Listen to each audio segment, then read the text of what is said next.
Terus kalau misalnya perusahaan IPO ini, apakah semuanya itu pasti punya market maker?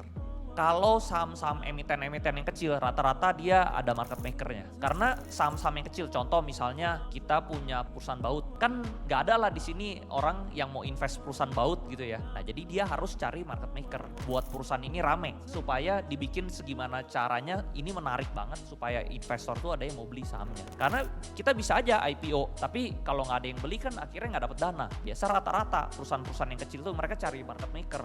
Tugasnya apa? Market maker ini bikin rame, transaksi harian jadi gede, medianya di blow up, dibikin story-nya, ya jadinya rame gitu sahamnya. Nah rata-rata itu perusahaan yang kecil. Kalau perusahaan yang udah gede, dia nggak perlu market maker lagi karena perusahaannya udah terkenal. Tapi tetap aja bisa ada. Tapi dia sebenarnya lebih nggak butuh karena contoh misalnya perusahaannya udah terkenal, kayak Jarum gitu, misalnya udah terkenal sekali, dia punya satu anak perusahaan di IPO, ya itu udah pasti rame otomatis bro. Karena dari public figure yang terkenal, perusahaannya terkenal udah rame.